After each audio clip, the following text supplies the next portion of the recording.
Okay, so hello everyone. Welcome to another video lesson.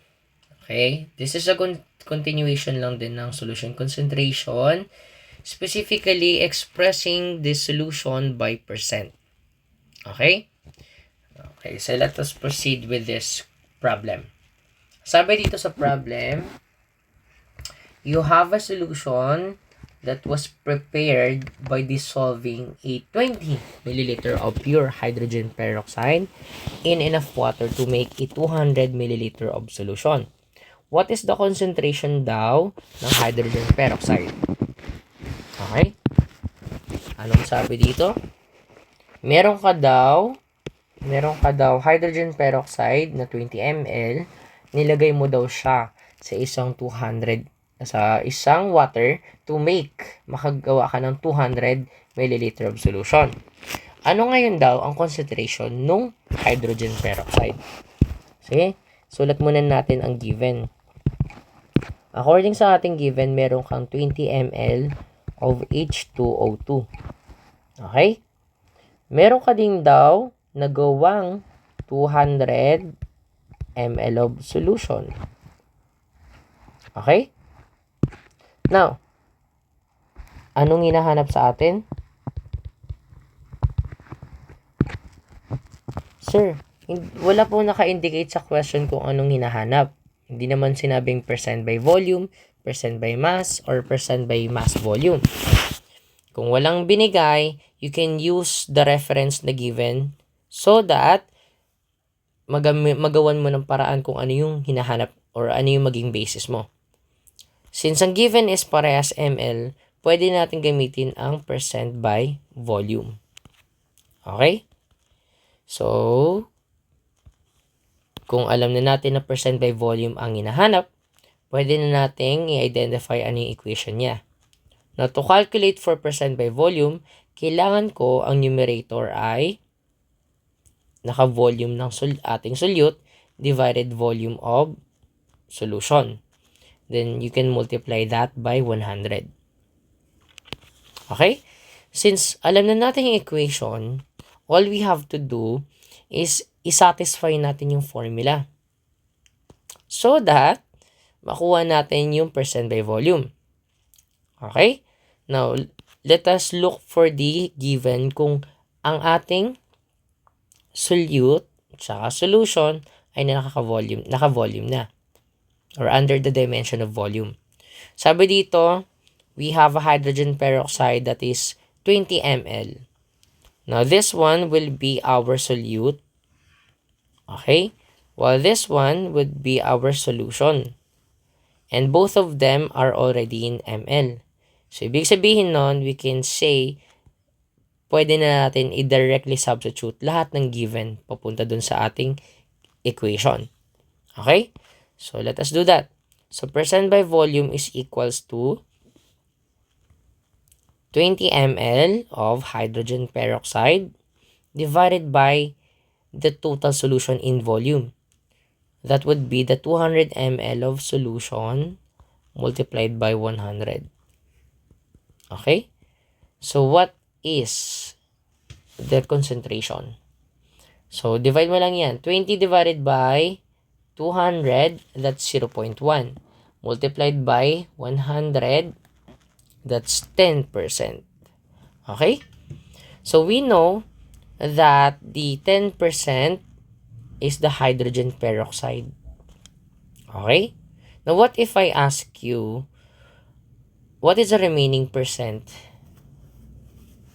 Kung meron kang 10% out of 100%. Okay? So, di ba meron tayong 10% ng hydrogen peroxide.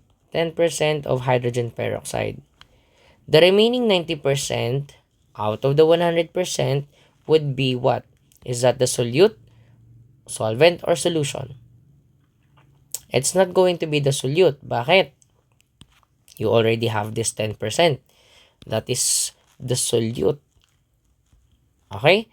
So, ibig sabihin, kung 10% is the solute, therefore, the 90% would be the water, which makes the water the solvent. Okay? na kapag pinag-add natin 90% plus 10%, that is a 100%, which makes it true. Bakit? Kasi pag pinagsama ko yung solute and solvent, that would be our entire solution. Okay? Which makes it the entire 100% of the solution. Okay? So, kung ang 10% natin is 20 ml, and that our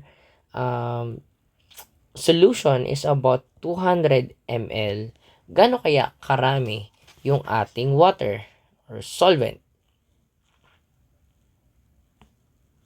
That would be the remaining 180. Okay? Kasi minus lang natin yung 20 na solute dun sa 200. Okay? So, that is the same thing. Ayan. Okay. So, let us continue with another problem. Feel free to pause the video so that you can answer this one. Okay. Sabi dito, a solution is prepared by dissolving 30 ml of acetone. Saan natin siya dinosolve? Sa isang water para daw makagawa din tayo ng 150 ml of solution. What is the concentration or percent by volume of the acetone? So, it was already indicated here na ang hinahanap natin is percent by volume. So, let's write given. The given is a 30 ml of acetone dissolved in water to make a 150 ml of solution. Okay? And then, ang hinahanap natin, according sa ating required, would be the percent by volume. Alam naman natin, the equation for percent by volume is volume equals to volume of solute over volume of solution multiplied by 100. Okay.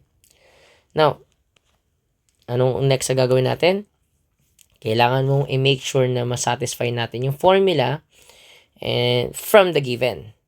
Meron ka ng 30 ml of acetone which makes this one a solute, while this one is already the solution. Okay, there's no need for you to find out the solvent kasi hinihingi lang naman sa atin is the concentration of the acetone. So therefore, pwede na nating substitute to since parehas naman ang given is volume. So percent volume is equals to volume of solute, which is 30 ml divided by 150 ml multiplied by 100. So the volume, percent volume would be, gaano siya karami class? Okay, so that's going to be ilan? Very good. Dapat siya po ay maging 20%. Okay? Ayan. So, ganun lang naman. Okay, so let's solve another problem. Okay, so we have here is another sample problem. Sabi dito, a wine contains a 12% alcohol by volume. Calculate the volume in ml of alcohol in a 350 ml of wine. So, meron ka na daw isang 350 ml of wine. Okay? Now, meron daw siyang 12% na alcohol. Anong hinihingi sa atin? Ang hinihingi po sa atin is gaano karami yung alcohol doon sa loob ng wine na yon.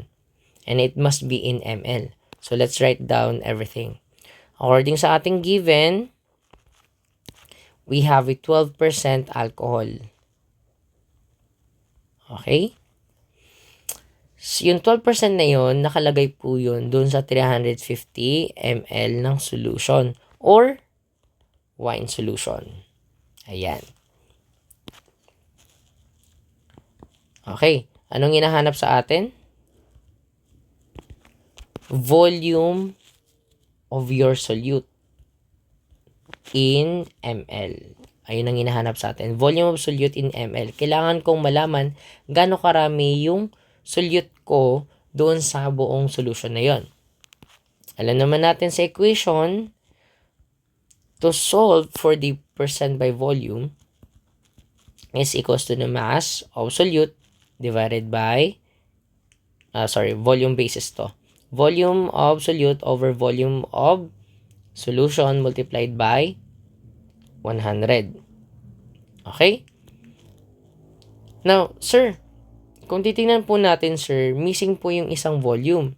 So, paano po natin gagamitin yung equation? Missing na nga po yung isa doon sa ating, specifically, yung numerator po yung missing natin. Well, of course, ang pwede mong gawin dito is you have to rearrange the formula. Paano ko siya i-rearrange? Okay? You have to cross-multiply the entire formula, making the percent by volume multiply with the volume of solution is equals to, automatic may 1 kasi to. Okay? Pero we do not write that anymore. So, meron tayong volume of solute multiplied by 100. Okay? Since ang ating operation now is multiply, what you can do is divide both sides. Divide both sides sa kung ano yung, depende sa kung ano yung hinahanap natin. Okay? Since ang hinahanap ko is the volume of solute, therefore, what I can do is divide both sides by 100 para ma-cancel out ko yung 100 dun sa isa at matira yung solute. So, kung i-rearrange natin yung formula, the volume of solute is equals to percent volume multiplied by volume of solution divided by 100. Okay? So, if we rewrite everything, the volume of solute is equals to, wag mo nang isama yung percent dito. That would be just the 12 alone. So, 12 multiplied by the volume of solution, 350 ml of Sol N divided by 100. Okay? So, 12 times 350 divided by 100, that's 42. So, the volume of solute is equals to 42 ml. Okay? So, ayun po yung hinahanap natin. The 42 ml. Okay, so what if I ask you, gaano kaya karami yung solvent natin? Gaano kaya karami yung solvent? Kung ito kasing solute na to is already 42 ml, diba? Ayan, let's rewrite everything. Anong sabi? Gaano karami yung solution?